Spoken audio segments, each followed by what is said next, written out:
Well,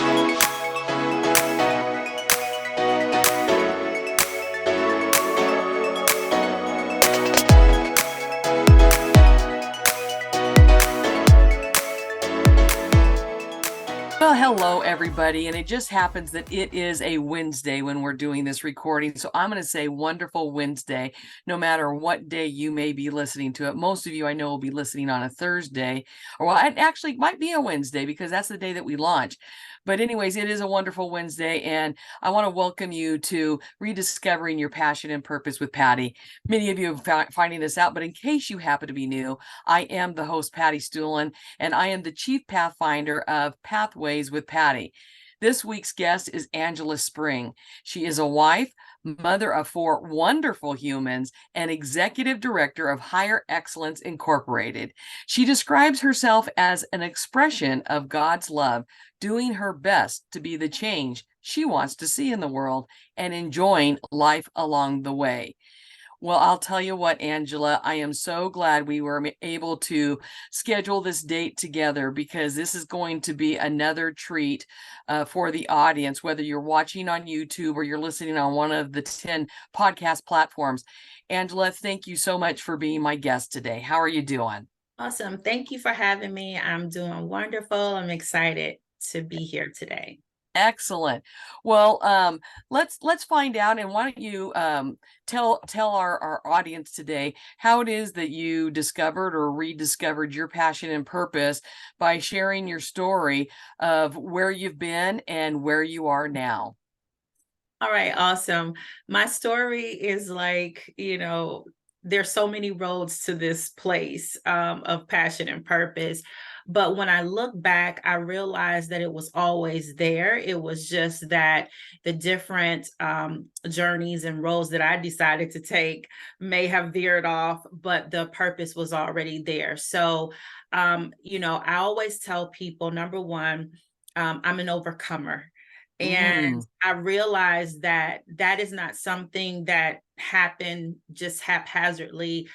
I watched my parents overcome so many different obstacles as well. And so I definitely did have examples in my household, not just, in books or hearing things. So, I was doing well in school.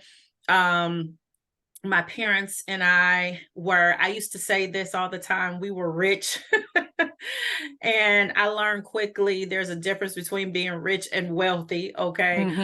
yes. We didn't have anything to fall back on when we lost it all. And my father was very sick. He had type 1 diabetes. So he was, I believe it was called juvenile diabetes, people would call it then. But the amazing thing is that he did not find, now, I don't know how this happened, Hmm. but he did not find that out until he went to Vietnam. Oh, So, how he lived that long without medication right. is an absolute miracle to all of us. But because of that, his body started to do lots of weird, crazy, deteriorating things over the years. He was young. When I was born, I believe he was like 26. Hmm. And what I remember is a healthy man, when I was really little, and then things just went all out of whack. And because that happened, so did our lifestyle. So it's We almost like his body had been overcompensating all those years, and then it was we just couldn't depleted. do it It couldn't anymore. go anymore. Couldn't do it anymore, but he did so many amazing things. I mean, watching him, even when he was wheelchair bound, even when he was, he couldn't see anymore, he was still advocating for people. He was still helping people in the justice system. My father just did so many wonderful things. And then I saw my mother So overcome he was all of the truly an challenges. overcomer. Absolutely. And I watched my mom, change, we had to change our diets. She had to take care of him. She had to take care of us. Hmm. They kept us in private school, even though we were living in what would be considered an attic, and we Hmm. went from being in like a condo, situation to this. And I just watched that. But as a kid, you don't think about that kind of stuff. You just go No. with the flow and, I'm not thinking overcoming. I'm thinking surviving. I'm thinking those types of things. Looking Mm-hmm. back, like what amazing examples they set for us. I Right. understood, people would say, You talk funny." And I'm like, "What do you mean I talk funny?" And they go, because I love to talk and I love to speak. And I was like, "I don't understand that." And my mom's like, "You don't talk funny, you're talking proper." Mm-hmm. And then I'm going, "Well, these kids are saying we're rich. We're not rich." And she said, "Yes, you are. It has nothing to do with material things. We're a family. It's Yep. in you." So these are things that I was learning in fourth, fifth, sixth grade. It's all And the perspective that they were developing for you, how to absolutely. look at all of that. Absolutely. So I stayed in school, and then I became, when I graduated, pregnant as a teenager. And that was a huge disappointment for me. I couldn't believe it. My father was a preacher, so I'm a PK. Mm-hmm. And there are a lot of expectations. And Mm-hmm. I just felt like, oh my gosh, I'm going to have to leave college. I just ruined everything. And my father said, "Hold your head up. You didn't ruin anything. We love you. We are going to love this child, and you're going back to school. You're going to be successful. You're going to do everything you want to do." And I'm going, wait a minute, because Wow. I'm waiting for the hammer to Hail and come down. brimstone and all this hitting you, right? I'm waiting for the hammer to come down. But that is not only, those weren't just words, that's exactly what my parents did for me. Mm-hmm. And then, healthy. And then all of a sudden, I have preeclampsia and I have to have an emergency C-section. And And, how old are you? and I'm 19. Oh my goodness. I had literally just turned 19 Wow. a couple of months before that. And I'm going, what is going on? Because I don't completely understand what's happening, of course. And things get worse. I get rushed to the hospital. They can't help me, so they take me to another hospital, Mm. and things get really bad. And I find out later, that I had had a stroke Oh my while giving gosh. birth. And so, obviously I made it through. And so did my son. He was born in, we could fit him in our hand. He Mm. was a pound. Mm. And there were all these grim, he may not make it, probably not. He's so underdeveloped. This was 1989. So they didn't have even some of the medical, I would say, equipment and knowledge that they have now. Right. Right, right. And so I watched this child of mine just go through what they call step down. You go Mm. from being very, in the NICU, so Mm-hmm. neonatal intensive care Mm-hmm. unit. And I Mm-hmm. watched him grow, and I watched him grow, and I watched him get better. And Mm. fast forward, he is 32. He'll be 33 this year. He is living his dream. Wow. People told me, "Oh, he probably won't. He'll have learning disabilities. He'll have physical." He has no physical disabilities. He has no Mm. learning disabilities. He Wow. is healthy. He is living his dream in California, making movies, and doing the things that he loves. He's married, and he is just an amazing young man. And it's like, wow, okay. And we had to really overcome some things, because we had to go through therapy. He had to have physical therapy, occupational therapy. Again, I'm 19, and nobody was talking about mental health. For me, nobody was talking about, Mm-hmm. we really weren't concentrating on Angela. And I'm not upset with anybody about that. But I realized, wow, I was just going on with life, and this was traumatic. Right. Well, and that's something I want to ask you about real quick here, knowing that you are being raised in a home with a Christian foundation, Mhm. and at 19, you're still really a teenage kid at 19 years old. You're really not an Especially adult, me. and now you're in an adult situation, a very grown up and mature situation. Was there any point during that where you were doubting God, or were you angry, or were you mad, or were you upset? You just, because of how your parents um, reacted to it, did that help with all of that? Yeah, because at that point, I mean, I'm not going to say I've never been angry with God, because I certainly have been. But in that particular situation, I literally, if there was any fault, I felt like it was mine. And Mm-hmm. so the huge obstacle that I had to sort of overcome and face was that, yes, this was not planned, no, and no, this was not the way it should have happened, but it did. And I never regretted my son. I just didn't think that I was the good girl. Why Right. did I allow this to happen? Why was I so foolish? So I had to get over the guilt myself. Got it. But instead of, I didn't feel like I had time to do that. So that was going on in the back of my mind. But what was going on in the front of my mind is I still wanted to be, I mean, I was a freshman in college. I went right back to school. He stayed in the hospital for 5 months. Was the father involved at all And he during was any of not this? involved. And it's interesting because we were, I've known him for a long time.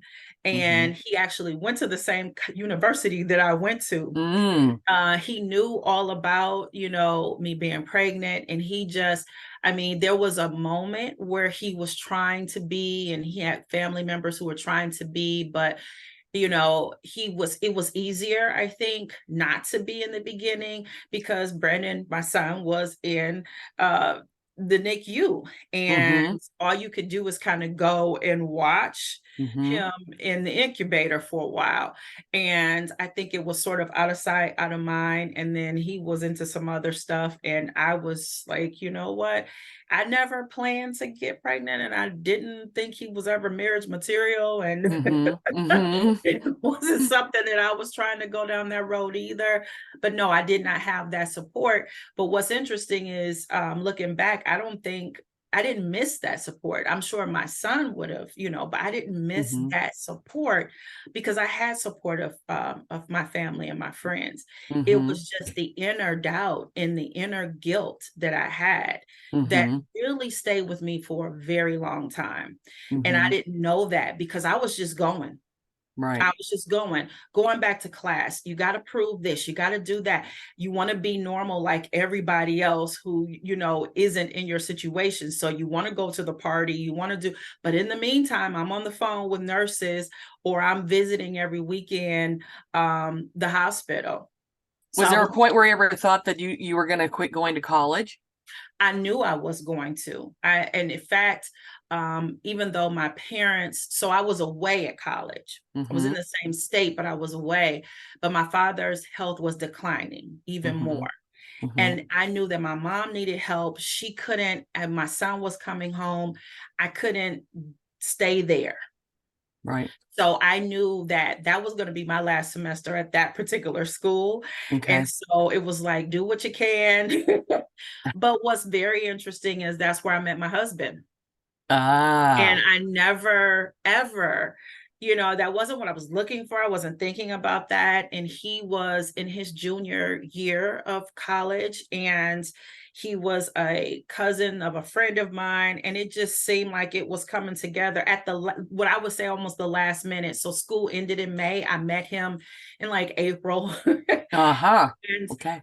and then when May happened, I was going home like, I'm gonna see all you guys sometime. I don't know. And that's the same month that my son came home from the hospital. Wow. So I was excited. We were coming home together. Mm-hmm. And then I get a phone call asking me if I'd like to go on a date. And I'm going, date? What do you mean? I date? What is that? Excuse And me? I'm like, I'm not sure, if that's even something. Can you imagine asking your parents can you go on a date? You just bringing the baby home? Like, no, you can't go on a date. That's right. You got a baby here. Exactly. Exactly. What about that last date? Exactly. Your track record isn't looking real good right now. Exactly. But what was interesting is that after a few phone calls and what have you, my parents actually say, yes, you can go. And Mm, I was shocked and I'm going, okay. And that literally was within a few weeks of my son being home. And I think we went to a movie or something, but that is his son. mm. You know, he's been there since he's come home from the hospital. So my son has not missed out on having a father. You know, obviously he may have issues with, you know, biological, not Sure. knowing certain things. And they ended up talking and meeting and what have you. But it's just amazing how all of these things came together. And God's it was timing. my faith. It was my faith that kept me going. I didn't know how it was going to work out, but I truly believe in God. And I was just like, look, because I went and prayed now. I lit every candle when I found out I was pregnant. Before I told my parents, I lit every candle. I had holy water on, you know, let's spray it. You know, I was raised Catholic, so I had been going to church and nuns. I'm like, look, do confession. What do we need to do? Okay, to Give me have, that rosary. come on, Hail Mary, let's go. I was doing everything. Like, Mm. now I know you said you do miracles. I'm just needing you to work this situation out. And it didn't work out the way that I was thinking, you know, but it worked out. I can't imagine not having my son in my life. He, you know, we call each other, he calls me his sister mom because we Mm, grew up together. yes. It's my brother's son, but he is amazing. And I just can't imagine. And then to be able to say, you know, I met my husband, we come together, you know, all of this happened, and that was God's plan. Right. After that, I had a miscarriage. My husband and I we got married. I had a miscarriage, and I was told I wasn't going to be able to have, probably wasn't going to be having any more children because I was high risk. At this time, my son was about, Now, was that also due because of the fact that you had the stroke and the preeclampsia and all of that other stuff with your first birth? yes. And the thing is, nobody at that time said that I had a stroke. I knew something happened Mm-hmm. because I was telling people. Now, you know, you hear people, I saw the light. I was, you know, and I would hear people, we've heard that, right? But Right. that happened to me.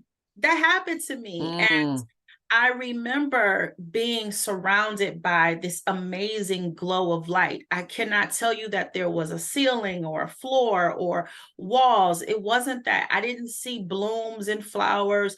But what I did see was a shadow figure, and it was comforting. And the closest thing I could say is that it sounded like my grandfather. I was very, very close to my maternal grandfather. mm. Um, and I remember this, I wanted to go with him because he wasn't right next to me. And it's just like, I want to come closer to you. And he was like, no. And, you know, everything was very calm. And I remember him calling me nicknames that he called me. And I Wow. remember him speaking to me in the way that my grandfather, like, you know, how, like, if you were to walk into a room and there's no light, but you have a grandparent or a parent that calls you and they say, come here, you know the difference between their voice Yes. and maybe a stranger's voice. That's how Yes. it was for me. Mm-hmm. You know, I didn't see clothing. I don't remember all of that. It was just very much foggy. And so he gave me some things to do, including what to name my son, his middle name. And I did it. Wow. And I woke up and I remember telling everybody, oh my gosh, I saw my granddaddy. Nobody paid any attention to me. No, because they're thinking, oh, it was the anesthesia. It was something Exactly. else. You know, and I had never had surgery before, so I had nothing to compare it to. But when I had my miscarriage, I had to have a DNC. So I had my next surgery in life. And I don't remember anything except for counting backwards. And, you know, you're out. Mm-hmm. There's no Mm-hmm. memory, there's no conversation. I've never Right. had that. And I've had surgery since then where I was put to sleep, and there's nothing like that ever happened. So I thought that I wouldn't have children. And I was like, okay, I wanted to have more, especially with my husband, but this is the outcome. And again, losing this child, I had a lot of guilt. Mm, What could I have done differently? Now that it's done the right way, right? right. Married, whatever you mean to tell me. And it was a little girl. I knew the sex, and I got to see, her, and I named her and all of this. And just it Mm-hmm. was just so devastating to me. But I just kept going. Mm-hmm. Mm-hmm. Kept going because I didn't really feel like I had anyone to speak with. All of this time, I didn't know I was really building up a sense of a belief that I had sort of a while ago, which was I wasn't worthy of the extra attention. I wasn't worthy of anyone taking care of me mentally. Mm, Whatever it was that I was going through, I just needed to push it down and go forward. Because in my head, it was like, okay, I can't just sit here and cry about my miscarriage because I have a son, I have a husband, I've got to go on, we have a life. So everything was pushed down. And I didn't know that pushing down was going to explode one day, but I did that. Now, real Um, quick, did you end up finishing college? Yes, and this is what I was going to say. So I went back to college. So going back, I went back to college right after my son was born the next semester. However, and I was doing well, but my father, again, getting more and more sick, he ended up passing away. Mm, And that's actually a miracle story in itself. And I can share it without being too long-winded with you if you want to hear it, but yes. that's a miracle. So I was working. My father still had some pull. So I was Mm, working at our state's lottery commission as an intern, and I was doing really good. And I was so happy that because I have a really great work ethic, and I was so happy. And I was talking to him, and he was telling me, you're doing really great. They're probably going to offer you a full-time position. And I'm going, oh, this will be awesome. And I was still going to school. So I had full-time job. I was going to school full-time. I had my son, and I was still living at home with my parents, but I was doing it. I was doing mm-hmm. what I thought was expected. And I get Mm-hmm. home and he's there on the floor, and I don't understand what's happening in the ambulance. Everything is happening so fast. And we get to the hospital and they're like, he's brain dead. Mm. Um, he had like an aneurysm. It was something like that. And all of the complications, he had already had a kidney transplant. His heart was failing, all of these different things. My father was only 49 when he died. Oh my goodness. So all this is happening, Patty, at this day. And I'm like, but I just talked to him, what's Right, happening? right. Because Yes. I used to call him on my lunch breaks, or he would call me, and I'm going, what is going on? This is crazy. And they wanted my mom to just go ahead and take him off of life support that night. Mm-hmm. We didn't have anybody who had any kind of bedside manner. And Mm, it was me and my younger brother and my mom, and it's just the three of us. And we didn't, of course, I couldn't say anything and didn't know what to do. Neither, obviously, my brother, he's much younger. And my mom was just distraught, and she didn't know. And they're just like, TikTok, we could use the room. I mean, right. literally that Yes. attitude. And Yes. so I think that actually worked because we moved from sadness to anger. Uh-huh. And in my family, I think anger is like, what?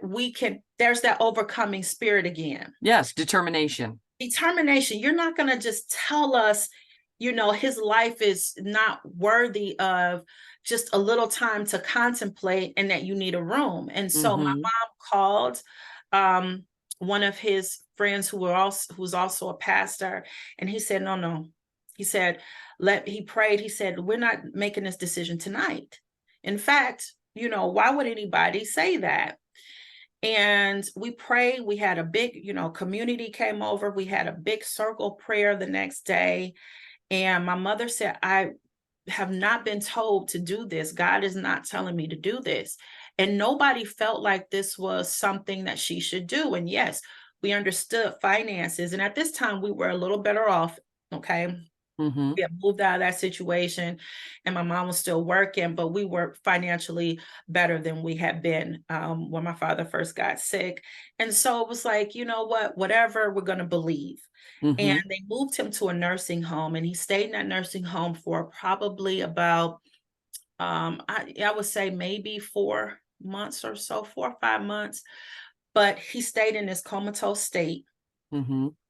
And we get a phone call. The lady who was actually at the nursing home was on our street. She lived on our street. And so she recognized, she said, you got to get to the nursing home. So Oh, we're thinking, okay, he must have passed. this is it. Yeah. And I'm like, oh boy. So it was a horrible drive. But when we get there, people are crying and we're wondering, why is the staff crying? They don't know him. What's going on? And then we started crying and they're like, no, no, no, no, no. We see the doctor, the same doctor who had told us at the hospital. He was assigned to him and he was actually there. And I'm going, why is he here? And they said, no, we need you to sit down and we're going to tell you something because this is a miracle, blah, blah, blah. My dad was sitting up in his hospital bed. What? Okay. Talking and everything. And we're like, wait a minute. So they explained it to my mom. And I'm I'm listening, but I'm trying to peek in. And I get in there and it's like he's wide awake. He's talking. He's asking my mom, like, can she bring him like his favorite meal up there? He's hugging, he can Oh move. my goodness. And we're like, what in the world is happening, right? Right. And what they told us was that the nurse was coming in to clean the trachea, that they had the tube, and she didn't have her name tag on that day. I don't know what she was doing or what, but he made a noise. He opened his eyes, and when they called the doctor, and I guess obviously did, they removed it, but he could talk. He knew her name. And Mm-hmm. she did not have. She didn't have it on that day, and he knew her name, and that's why she was crying because she had been taking care of him since he had been there. And sometimes when people are in that state, they'll open their eyes, they'll flutter, and people tell you it's just nerves and muscles. That's what they Right. told us. This is Right. not, don't think anything of it. He remembered almost everything. Wow. He remembered he had a roommate in his room, and that guy unfortunately passed, but he remembered his name. He just remembered things. He was fully conscious. That's what he told us. So we were like, okay. So I'm thinking, oh my gosh, this is so awesome. And I still think it's awesome. And so he couldn't really walk a lot. He could get into the wheelchair. And so my brother, who was younger, he wanted his, let's play cars, let's go hit the road, because that's what he used to do when they, Mm-hmm. would drive around. So he's riding them around. And everything is awesome. And then Patty, I'm just telling you all my business. Let me tell you, Patty, at this point, I find out that the woman who I had been calling an aunt is actually my grandmother, because my mother said, got to have a conversation. So my father was raised by his grandmother. I thought that was his mother my whole life. Oh. I didn't know that she had a daughter who had him, and she had never taken care of him. And he always wanted, I remember him even being sick. He would go to where he's from, which is North Carolina, and he would always reach out. And I would hear this lady's name, but I'm thinking from an aunt. Right. This is really his mom. Oh my Who gosh. had never, everyone knew she had other kids that she didn't raise either, but he was the oldest. And I guess that was something that he carried. And so my mom felt like. Did he know that she was his mother? Mm-hmm, Okay, mm-hmm, so he did yep, know that. yep.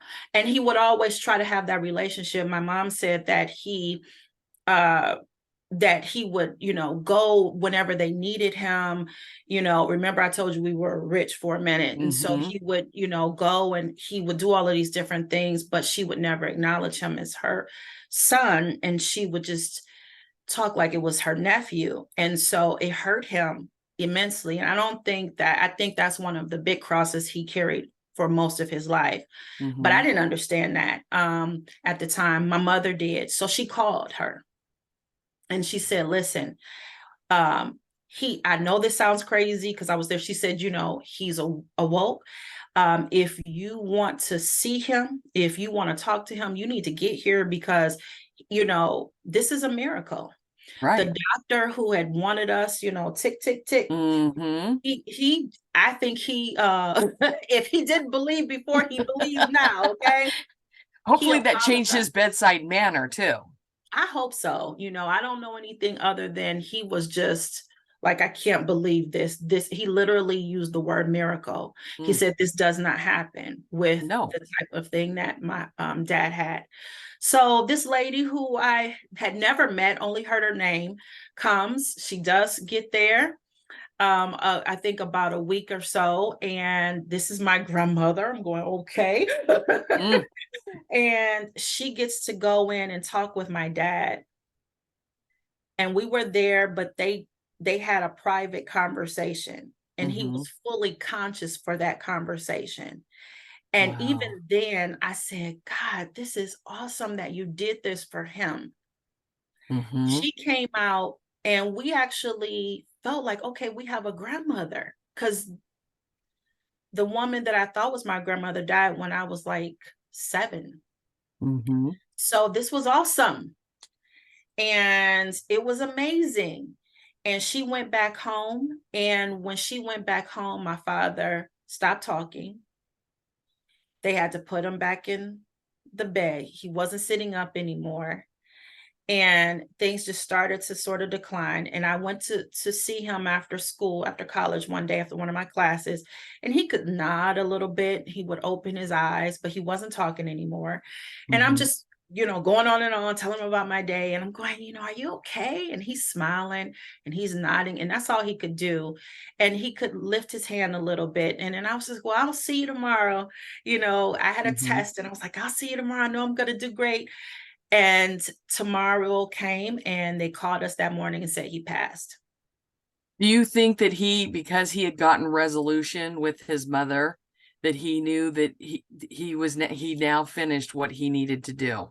Yeah, I believe that. I believe that. And I believe it was a gift that God had given him. I believe that, and that's the miracle for me. Mm-hmm. First of all, I think we all needed to have a sense of at least not having that big when he fell and when he got, when he first got sick like that. It was good for us that that wasn't the end. None Right. of us expected that he would wake up, but we still had time to visit him in a nursing home. But for Mm-hmm. him, absolutely, I believe it was a miracle. I don't know, when we pray, right, and we ask God for things, it doesn't always work out the way we want. Right. But what ended up happening is she came. She didn't have to, but she Right. did. And, I don't think he was in the space to argue. Mm-hmm. Right. Because my dad was feisty, okay? So, and in this state that he was in, he was fully conscious they could have a conversation. She never shared what it was that they talked about, but I know that he had smiles on his face. And yes, it was just amazing gift. And I'm so grateful to God that he gave that to him. But he also showed us that he still works miracles. And not only did he show us, he showed anybody that was there, whether you were a believer or not. Mm-hmm. Mm-hmm. Do And you we also think that that brought comfort to your grandmother by having that conversation absolutely, with him? absolutely, because she then became a part of our lives, Mm, okay. and we had a sense of, our forgiveness was different. We didn't know her to be mad, but we were able to forgive. And we had a grandmother for a while, until Mm-hmm. she passed. And that was awesome because Mm-hmm. we didn't have a grandma. My grandmother or my mom's mom died and when I was in 5th grade, and that was devastating to all of us. She was like my best friend. She was the grandma. Mm-hmm. So, it was a gift that just kept giving. And when I tell this story to people, I know it can be long and drawn out, but I tell this story so that people can just believe in miracles. God Mm-hmm. still works Yes. miracles. Also, be open to forgiving. Yes. And I learned that I had other sort of battles, I would say, with depression and what have you. But let me tell you, I accomplished the things that I said I was going to accomplish. I was proud to go into that room and tell my dad, about college. Now, it didn't work out good. After he passed, I quit college because there were some crazy things that were happening at that school. Went ahead and got married, had my son, had the miscarriage. I told you, we went Mm-hmm. on, we started businesses, we did these different things. I realized I wanted to go back to school. I did. And I have an associate's and a bachelor's and a master's degree. And I Mm-hmm. have all of these different things, that on paper look really good. But I also have experiences with people. I didn't give up. I'm Mm-hmm. creative. Anything that I say that I want to do, I'm really believing that I can do it. Mm-hmm. Money or not, resources or not, I just go for it. Um, and all of those things I attribute to my parents. That's why I had to start this out with that, because I know what it is to overcome when you don't have the money to do so. Mm-hmm. When you may not have all of the people around to do so. And how about even when you sometimes don't even have all the faith that you think that Right. you should need? But if you just have a little bit, God will Mm-hmm. work it out.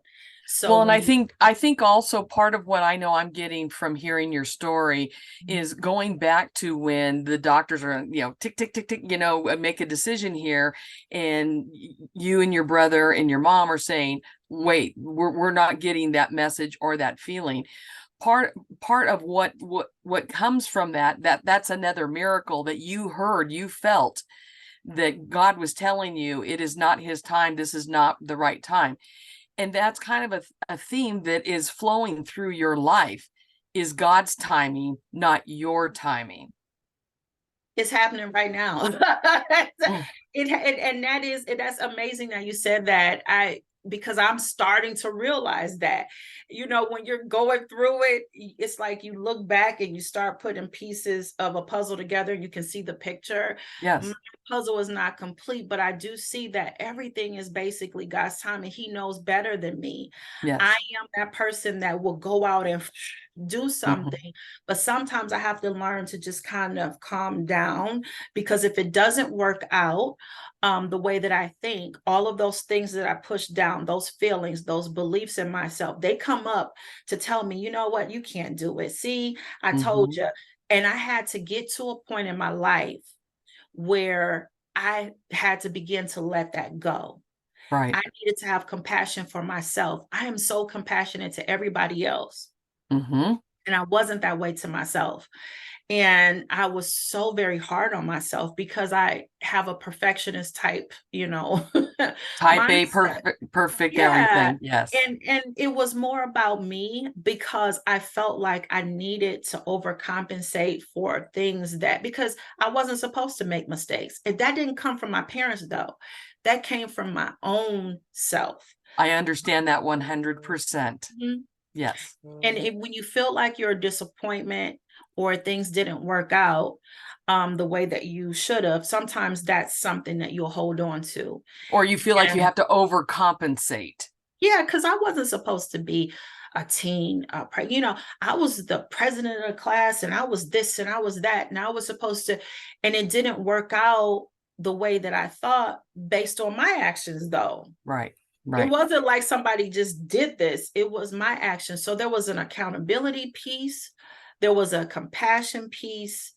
And during this very difficult time in my life, where I just almost felt like life wasn't worth living anymore, I heard God say, you were created on purpose for a purpose. Mhm. Because we were living in an apartment. My husband and I had gotten a divorce. We were living in an apartment, and I just I couldn't do it anymore. It's Right. like that rubber band. And I cried so much, I felt bad for the people who may have lived under me. I think I cried my way through the carpet and the padding. I was just like, I can't do this. I was so like, it was like moans that were coming out of me that I hadn't heard before. And on this side of understanding, I realized that was all of that stuff. I'm talking almost 40 years of just putting on a mask for everyone. Mm-hmm.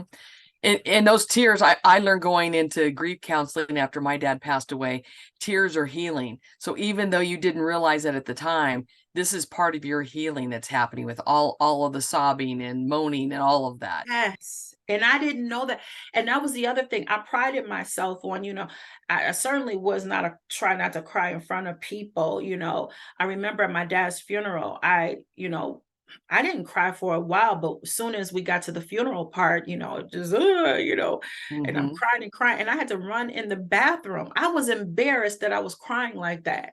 That's the Mm-hmm. kind of thing. And it's like, so I had to learn to, yes, let it out. Now I cry about everything: commercials, babies, child, cute teddy bears, cute You're dogs. keeping Kleenex in business, huh? Exactly. But I understand that now. But I remember hearing God say, you were created on purpose for a purpose. And I'm going, okay. And that got me off the floor. And I've been using that statement and speaking with people, and I've seen them literally get up off the floor. When I was a teacher in school and I would hear my students talk about some of the most horrific things they were going through, Mm-hmm. and some of them considering, at least verbally telling me, they're considering suicide. I'm going, you're created on purpose for a purpose. And I could see, hearing that. And for some people, it might sound like that's just a simple thing. But for the people who are hurting and who have been carrying and pushing down for so long, Mm-hmm. if you're coming to them with a pure heart, that message penetrates and it changes. And I use that and I tell people, you were created on purpose. It doesn't matter how you got here. You And just validated them.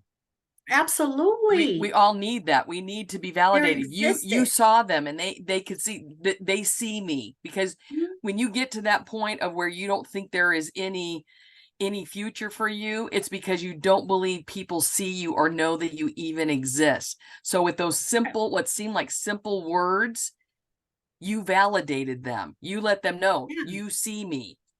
And what's even, and if you have been suffering or in trauma for a while, you can begin to even think that not just I'm not seen, I shouldn't even be here. Right. I was a mistake. How many people, truly, even if they don't say it, I was a mistake. I wasn't planned. This was my circumstance. I was born into this. I didn't have that. And when they hear, it doesn't matter how you got here, you were created on purpose. Okay. There's a purpose for your life before. It doesn't have anything to do with what you're doing. Right. You're valuable all the way back then, even if somebody told you you weren't. And I began to just draw from that message that saved me. And I've seen it help other people. And then it's interesting because then when I sit back, I'm going, yeah, okay, I had that experience as a teenage mom. Wait a minute, I've heard this before. Mm-hmm. I've lived this. Yes, my son was created on purpose for a Mm-hmm. purpose. Even though I was in the church going, please, no, not. It's like there was a purpose. You mentioned God's timing. He works it out. We talked about that in the classroom with teenagers. I talk about that on stage when I'm speaking to, it could be a small group or a large group of people. It could be business. It could be, talking about purpose and passion, whatever it is. If you're trying to find your purpose, if you're trying to kind of reignite your passion, if you just stand in the place or sit in the place where you understand, I was created on purpose. Mm-hmm. And then there is a purpose for my life. I can do something with that purpose. Mm-hmm. Maybe I don't understand what it is right now, But if you can tap into, number one, what makes you happy? Yes. Seriously, like what makes your heart smile? What is it that you love doing for yourself and for others? Right. That, there you go. That purpose is starting to come out. And then what makes you angry? I Hmm. ask people, what makes you angry to the point that you want to see change?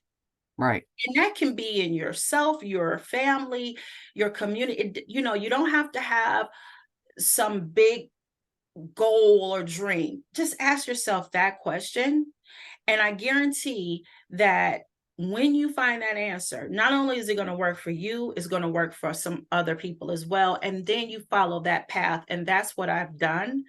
And so going forward, my story just is a constant weaving of this. I had Yeah. a stroke when I was teaching, and I could not believe that. I was like, I'm too young for this. Wow. Like, this can't be happening. And No. I couldn't go back into the classroom. But when they did my MRI, they said, you know, you've had a stroke before. And this is where, and I'm going, what you mean? They said, this is really old. And I'm going, wait a minute. So they ask questions, they look at your records, and I'm saying, you know, well, this happened. And oh, this was when you had your first child. And then I'm going, and they're laughing because I'm like, I knew it. I knew I was in the right. I knew I was in the right. Call everybody and tell them I wasn't even concerned about the, you know, at that moment, the stroke. It's just like I was validated. I knew. Exactly. I knew I saw what I saw. You know, and then I'll tell this last thing, just to bring home this point, because I know I shared this with you before. In working as a social worker, I unfortunately had a student who was killed by her mother and the mother's boyfriend. We discovered signs of abuse a week before that that happened, and she had burns all over, and I was 29 and I had never seen anything like this. I was young in the social work field, and she was so close to me and I loved her. She reminded me of me, and she had this little southern accent, and it was just the cutest. And so I just was trying to keep my composure, but we were on the elevator because we had an elevator in this particular daycare, and she was in there with us. And there was another person in there with me, and I had to turn away because I'm, you know, tearing up. Mm-hmm. And I heard her say, "It's going to be all right, Miss Spring." And I'm like, no, wait a minute. She, you know, she's comforting me. And I'm going, wait, what's happening? But she was always like, and she took my hand. Now you have to understand, she had burns. This is what we noticed in the first place. She couldn't touch other people's. She took my hand. And when I turned, I literally saw the same light that I saw all those years ago. Oh my And it gosh. flooded the elevator. Now, the other person in the elevator said they saw it too. We didn't really have much conversation. They were about it because I think we both were like, what? But for me, I remember that Right. because it's not, you know, there was no lights Right. being turned on in the elevator. It was just the regular elevator light.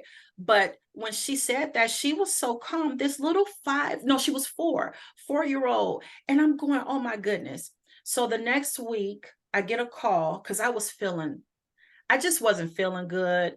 And then I stayed home. And I get a call from the director of the daycare to tell me that she had passed because she was killed. And, you know, all the Right. sobs, right? All the boo-hooing. But I had a pregnancy test that I needed to take because I was trying to figure out what was wrong. And here I was pregnant. Mm. Now, the doctors had told me all those years ago, and we had tried and we couldn't. So for 12 years, we could not have a kid. Mm-hmm. And on the day that I could just go on and on. And there it was. And I'm like, I'm pregnant. And I really believe that who was speaking to me was God through her. I believe, and I have to believe this, other people don't. I have to believe that he took her soul Mm-hmm. and he would not allow her to suffer Mm-hmm. in that way. And I believe that that thing that happened in the elevator was me knowing this is God's timing again. Here, I was Yes. trying, we want to have a baby. And then we have this beautiful baby boy, which everything was completely different than the first pregnancy, as far Mm-hmm. as, yes, I was high risk, but we had no problems, no issues. See, because it was all in God's timing. And then we had two others. Wow. And they're the most amazing. So when I say four wonderful humans, those are where they come from, but that's the story behind it. And as much as I am sad that that happened to the young girl, because can't say her name, and I just know, like I said, she was comforting me. Right. Because that was part of her mission. That was part of what God needed and wanted her to do. And I just, so that was just amazing. But so things just kind of, that's how my life has been. It's like all Mm-hmm. these revelations of things. And I am so super duper passionate about helping other people. Yes. you know. Well, and you're able to do that because of the experiences that you've had, and to be a living example of what it means to be an overcomer. Yep. I Yeah, mean, that is the overall theme of all of it. absolutely. And helping people to realize you can be an overcomer as well. Yeah, you can overcome. And the other thing is that, overcoming something, especially something that's negative, because there's something about overcoming good things too. And I can talk a little bit about that lesson, but overcoming something that's negative requires you to be willing to go through the healing process. And the healing is not always good, okay, Mm-hmm. as far Mm-hmm. as it doesn't always feel good. And it's Right. not always a one day thing. It can take time to heal. Mm-hmm. But the other part is wholeness. Mm. And that's the second part. So healing is like, okay, you went to the hospital or you went to the doctor and, you had a cut. They did everything they needed to do, but now you've got to go through therapy to get, use of your hand back. So that's where you get whole. Mm-hmm. So sometimes we have to understand that it's not just God, doing the healing. You have to participate in becoming whole. So there are things that you Yes. have to do. If I kept making some of the same decisions that I made that may have caused some of the things that I've gone through, then what's the purpose of the healing? All I'm doing is Right. reopening wounds. So we Yes. have to be, when you're talking about overcoming, understand that that is a journey, and it is, yes, overcoming. It could be a miracle, it could be favor, it could be you and your determination. However it happens, understand that healing is not the same as overcoming. You have to be an active participant.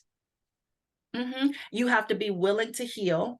And so willing to heal means that there are some things that you cannot do anymore. Mm-hmm. You can't. And there are things that you will have to do.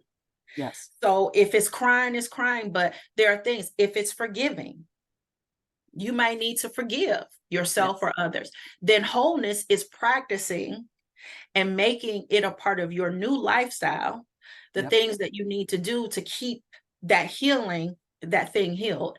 So it's a process. It's not Yes. just, hey, I made it through. How many times have we seen people or we've done that ourselves? Oh, Lord, get us out of this. Yes. You're right back doing the same thing again. It is like, oh Lord, why? Right. So you gotta understand, it's, to me, it is a three part process: the overcoming, the healing, and wholeness. Yes, And you most have to be. definitely. Mhm. And so with those wise words, what is the best piece of advice that you would say that anyone has ever given you? Ooh, don't own the outcome of other people's decisions. Oh my goodness, that's an aha moment. It was aha Wow. professionally. Yeah, as a social worker, that was what one of my Angela, say that once again, please. Don't own the outcome of other people's decisions. Wow. Yeah. And we do it all the time. We do Mm-hmm. it personally, we do it professionally, and you have to stop, and when you can let it be theirs, it's and here's the thing, that's not it, that's a neutral statement. It's not about bad things or good No. things. It is a neutral statement. Yes. So if you're trying to help somebody, we find this a lot, as higher excellence in doing nonprofit work. People want to volunteer and they want to help, or people say want to work because they want to help people, but sometimes they're bringing in their own personal stuff, so Right. that if the person they're trying to help doesn't follow the path that the helper wants, they get all upset. And it's like, this may not be the place that they make the change. It may just be the place that they're aware that they even can change. Right. Don't own the outcome. Right. If someone does something miraculous, just amazing, and they did it because it was, yes, you helped, but they did it. Right. You don't So take the credit for it. you don't take the credit for it. So don't take the credit for it, and don't take the grief for it. Doesn't mean that you're not going to feel a certain way, Mm-hmm. but still don't own that outcome. Because when we Yep. own it, we bring it here, we Mm-hmm. keep it, we take Mm-hmm. it home, Yep. and it just becomes a part of our lives where it shouldn't be. Right. So what would you say that right now where you are at in your life, Mhm. what are you passionate about personally and professionally? So personally, I am passionate about protecting my happiness, being responsible for that. If I just kept going the way that I've been going for a couple of years, I could just wake up like, oh, I got this to do, that to do, whatever. Mm-hmm. But I literally just for a moment, let me thank God for waking up, number one. Yes. Okay. Yes. And while that might be, my mom does that, that's nothing for me. I would just jump out of bed. Let's go. Got to get the kids, Mm-hmm. got to get to school. And it's like, no, you can say it. You can take time. And then also make today a good day. Yep. I'm responsible for my happiness, nobody else. And that was a hard lesson for me to learn. And so, what that means is whatever the day is going to bring, because I don't know what it's going to be, instead of looking at it as the glass half empty or, well, if something happens, it happens. It's like, no, I'm going to make something happen. So, if I'm dancing this morning with my music up, I'm dancing. If I'm singing and making up songs, if I'm taking the opportunity to, on a lunch break, go out and walk for a moment. The other thing, I found that I was doing this and I didn't realize it. I would go to a register, and sometimes you meet people at the register and they're really kind. And some people, they're just like, look, it's 1995. Give me the money. you know, you're not looking at each other, you're looking past one another. And I used to like, this isn't good customer service. And then there were times where I'm not being a good customer, though. Not that I'm being mean, Right. I'm not even looking at them or acknowledging them either. Because you're And into your own internal script. yeah, and then let's just be, and for me, it was like if I had a couple of people who, people weren't speaking to me, well, fine, I'm not going to speak to these people. And then Right. that's, I was like, I am not, that is not me. Mm-hmm. And I don't care what the other person is doing. I'm going to speak. So I know I'm not walking past people and not speaking. I used to speak all the time. I'm going to speak. And I would say probably 95%, if not even higher, of the people, they are so happy that somebody said hello. Yep.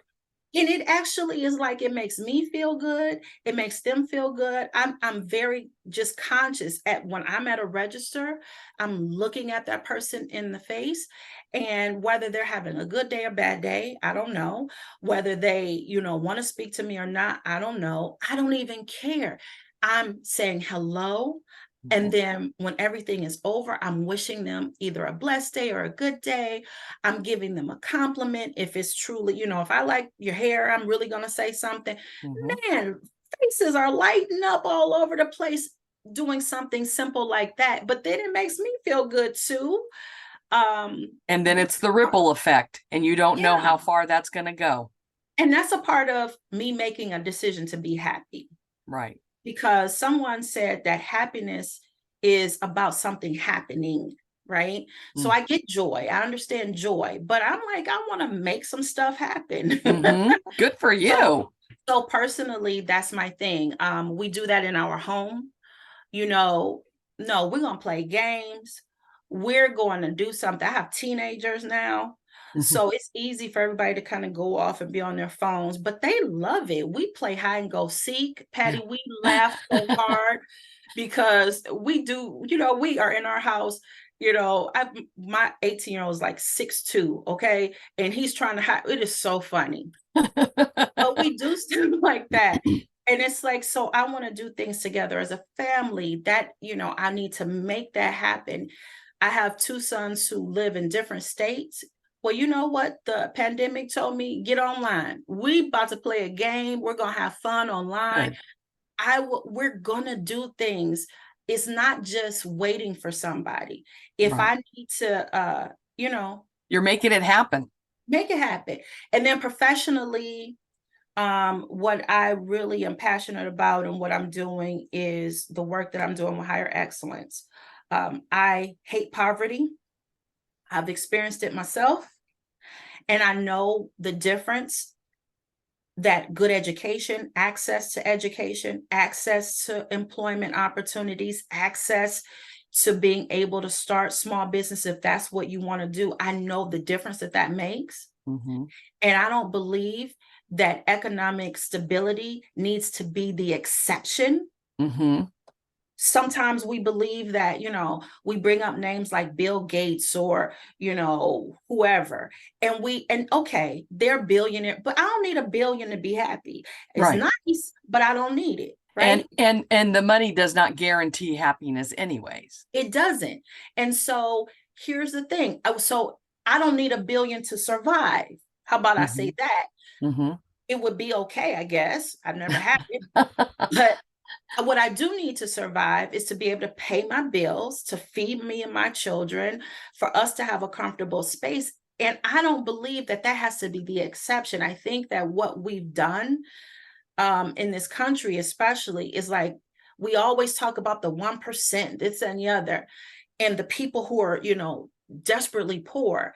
And we know we've got the middle class, us, who we got these spaces that, and then we start thinking, who goes here? Mm-hmm. Here's who we think's up here. Okay, here's who we think's here, and here's who we think. That's some crazy stuff. Mm-hmm. Yes. I want people to know. And we buy into it. We buy in. That's why I'm saying we buy into it, we perpetuate it. And then when people are outside of those expectations, we question that. And then if people are not in the places, like, you should be here. My parents did this. Why can't you? When we have all of those, it's like, let's stop that. Mm-hmm. Everybody. I tell people don't shit on me. Oh, we get to use words. Okay, good. Don't shit on me. I mean, Yeah, I'm not going don't. to take it. Yes, don't shit on other people. Right. When I told you my story, it took up most of the time telling you about my dad, but he was the breadwinner, the major breadwinner. Mm-hmm. He was in politics. I've got some famous people I'm connected to, and he helped and did a lot of stuff. And when all of that was great, it was great. But when we lost it, okay, some of those people were no longer around. Yes. And there was no amount of money that could take his diabetes away. Right. So the effect that it had on our family was not because there was something wrong that my parents did. It was, this is the situation, and we got through it without doing anything negative. We got through it. But that is the situation for a lot of people. And it would, my mom is a business owner now. And, I talked a lot about my dad, but my mom, you talking overcomer. She went back and she put a lot of stuff on hold for her family. Mm-hmm. A lot of things for my dad. At 60, she went and got her bachelor's. Ooh, good for her. She is now a licensed funeral home director and funeral home owner. It was a dream of hers. Her and my brother own. She has an amazing work ethic. And even though she had a lot of health problems when she was little too, that caused heart issues and what have you, she had rheumatic fever. And Mm-hmm. I wasn't living back then, but I guess that took a lot of people out, at Mm-hmm. that time. Mm-hmm. Mm-hmm. So for her to overcome all of that and then the issues that have followed, you would look at her and think she was in her 60s Wow. or maybe in her 50s. She looks so young. Nobody believes she's almost 80. Wow. Good for her. That's And that's a awesome. blessing too, right? Wow. And so I'm saying that because it was opportunities that were provided for her, and then she went out and did it. But the Mm-hmm. opportunities when it came to education, I know what that does for a family. I know what it does for individuals. So Right. we at Higher Excellence are just really dedicated and passionate about providing those opportunities to people outside of those expected areas, So there's Mm-hmm. no, it doesn't matter how much money you make or you don't make. It doesn't matter your race, your color, your age, your gender. None of those things that normally in a lot of other places you have to check some boxes if you're going to get help. We're not about that. Now that we've Awesome. taken all that away, it's like, all we have is opportunities, your dream, and your commitment. Let's go. That's cool. That's very cool. So Mhm. going along with that, what would you say, Angela, is your superpower?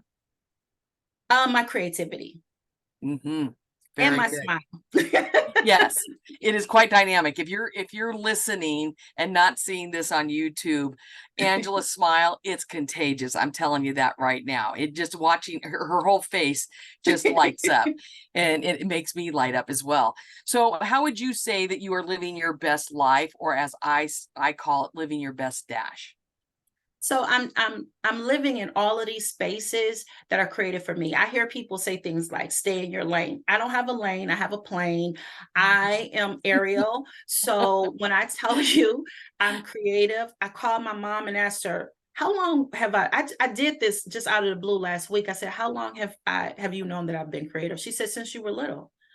And I said, because I know this is a superpower. And she said, it is. Mhm. And I, because I'm a speaker, she said, you've always been writing. I'm a writer. So Patty, I've written poems and books, but I'm also a playwright, and I have Mm. written plays that have been nominated and Oh my gosh. for theater awards. And I have, and I'm proud of that. But I have these stories that I love to tell, and I've been blessed to do it in sold out audiences. I've never had a play where Wonderful. it's not sold out. So that, but I'm also a chef. I have another business called Pink Sugar Black Salt. And if you go on Instagram, you'll see, we took a little break, but we're coming back next week. But I'm a chef, um, licensed, certified, and What was it immediate called again? Pink Sugar Black Salt. And we're making some amazing, I would say, luxury changes. But I decided, I've always cooked. My step grandmother had a restaurant. I've always had a passion, and I took it seriously in 2020 and decided to open this from home. And then it just went and it blew up. And I was like, oh, this is awesome. I don't have a physical restaurant. I'm not sure if I want to have a physical restaurant, but I do, these amazing, did a lot of catering and these dinners and what have you. But if you go on Instagram, you'll see some of the pictures. They're going to change soon. But that's a part of what I do. The other thing is I love to sing and I love to dance. I love to act.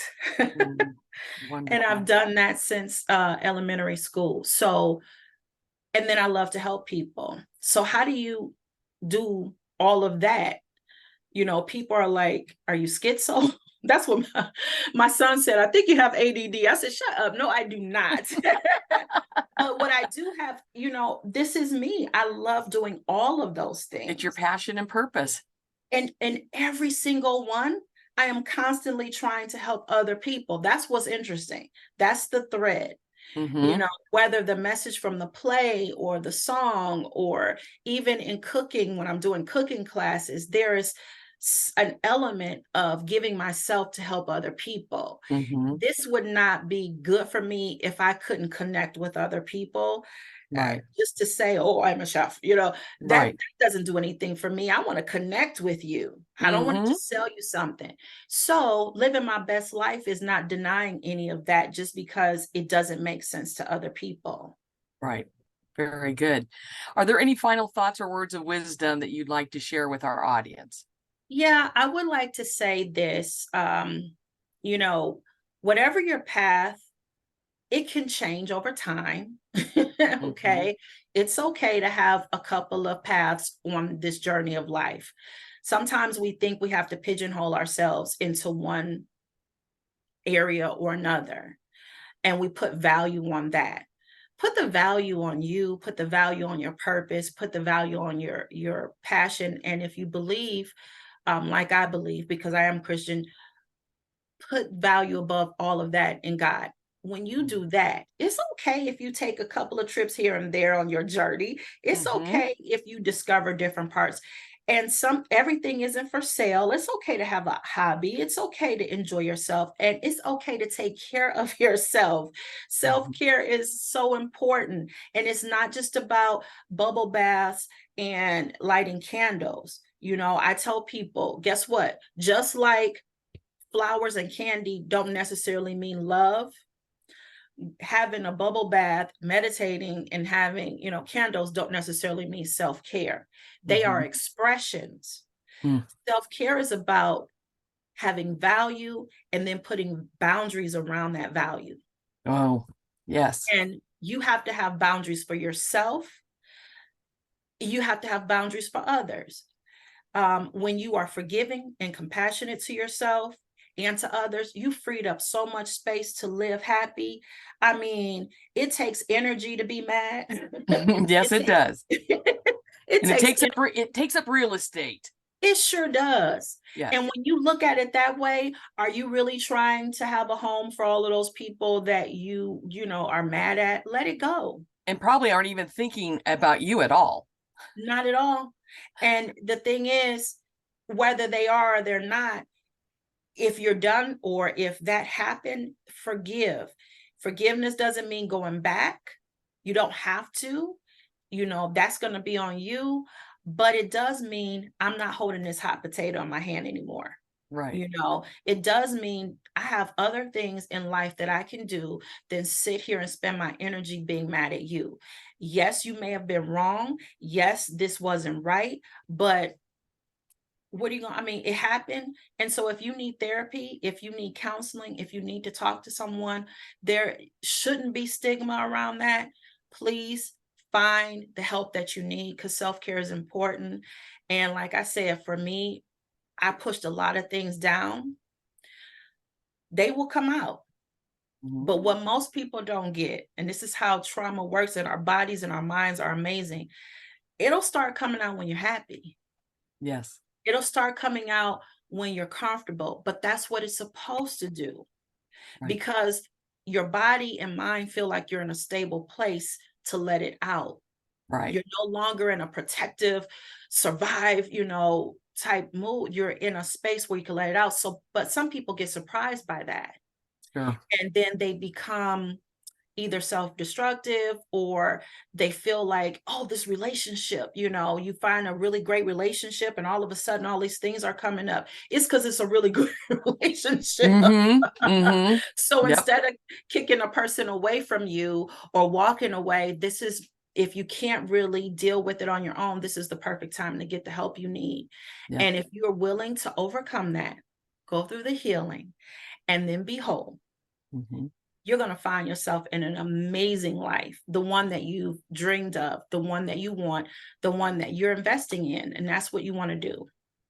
And that, my friends, is exactly why I was excited for Angela to be on today's podcast, because her words are wise. They are from personal experience, and you can take each and every one of those words to the bank. That is for sure. Thank you so much, Angela, for being my guest today. It has been a pleasure having you here today. Thank you. Thank you so much for having me. I'm so excited. Please tell everyone how they can connect with you. Okay, awesome. Like I said, you could check out Pink Sugar Black Salt on Instagram. But for Higher Excellence, we are a 501c nonprofit organization, and we help people attain economic stability through entrepreneurship and employment. If you're looking to connect because you need help, or you want to help, or you want to donate, please look us up at www.higherexcellence, and that's HIRE excellence. I said it wrong. I'm sorry. So this is the part you have to cut out.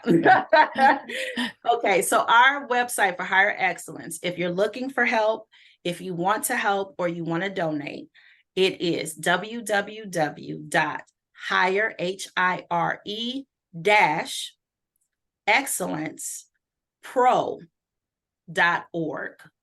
Okay. And just so you know, so you don't get confused out there, don't freak out, because in the description, whether you're watching it on YouTube or on one of the podcast platforms, in the description are the links that all you have to do after you've listened to it. Go to the description, click on the link, and you're going to get direct access to Angela and be able to find out more about her organization and all that they can do to hopefully help you in what you're trying to do. Thank you once again, Angela. This has been a pleasurable time with you. Thank you. It's been a pleasure talking with you as well. Thank you for letting me share my story and inviting me on the podcast. This is awesome. Thank you so much. Oh, you're very welcome. And for you all out there listening, remember to subscribe and follow this podcast. Invite your family and friends to also subscribe as well. Don't forget to check out my website at www.pathwayswithpatty.org and sign up for a Zoom chat with me. And you can also get my Pathway to a New Beginning roadmap. So until we meet again, continue to live your best dash and know that life's an adventure. And I want you to enjoy the journey, because your life matters.